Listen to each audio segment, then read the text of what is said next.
Grandma Indra's recipes. இன்னைக்கு பீஸா பண்றதுக்கு தேவையான இம்பார்ட்டன்ட் இன்கிரிடியன்ட் ஒண்ணா பார்க்க போறோம். அதுதான் பீஸா சாஸ். வாங்க எப்படி பண்றதுன்னு பார்க்க போறோம்.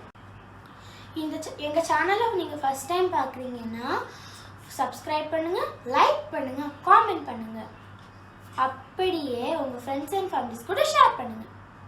பீஸா சாஸ் பண்ணதுக்கு நான் 5 தக்காளி எடுத்துருக்கேன், ஒரு ½ ஆனியன் எடுத்துருக்கேன், 5 வத்தல் மிளகு எடுத்துருக்கேன். இவ்வளோத்தையும் நம்ம இப்போ சுடுதண்ணியில் போட்டு வேக வைக்க போகிறோம். இப்போ இதை நம்ம இப்போ கட் பண்ணி எடுப்போம்.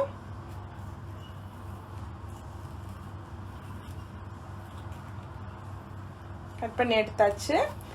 இனி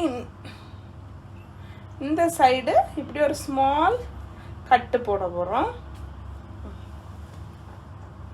இது மாதிரி எல்லாத்தையும் நம்ம பண்ணி எடுப்போம். தக்காளி ஸ்கின் பீல் ஆகி நல்லா வெந்துடுச்சு. இப்போ நம்ம வெளியில எடுக்க போகிறோம்.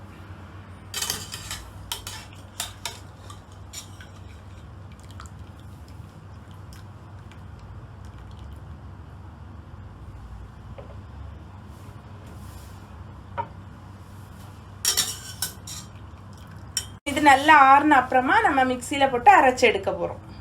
தக்காளியில உள்ள ஸ்கின் எல்லாம் அப்படி பீல் பண்ணி எடுத்துட்டு நம்ம மிக்சியில போட்டு அரைச்சு எடுப்போம்.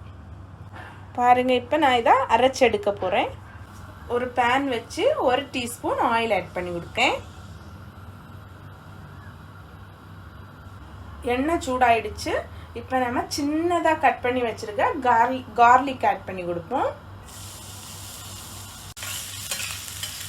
இதுக்கு பச்சை ஸ்மெல் போகிறது வரைக்கும் நம்ம இதை மிக்ஸ் பண்ணி கொடுப்போம். அரைச்சு வச்சிருக்க பேஸ்ட்டை இப்போ நம்ம ஆட் பண்ணி கொடுப்போம்.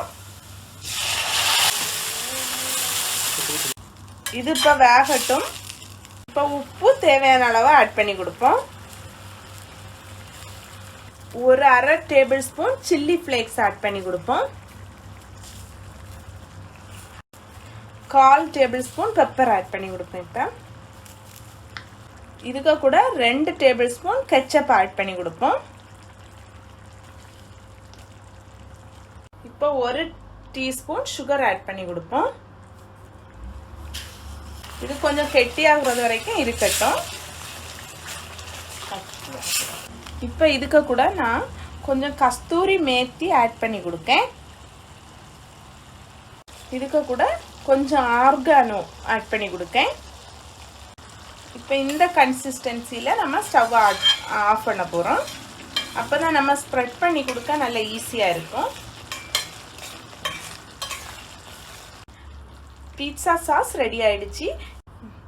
அடுத்த ரெசிபி பீஸா எப்படி பண்ணுறதுன்னு தான் காமிக்க போகிறேன்.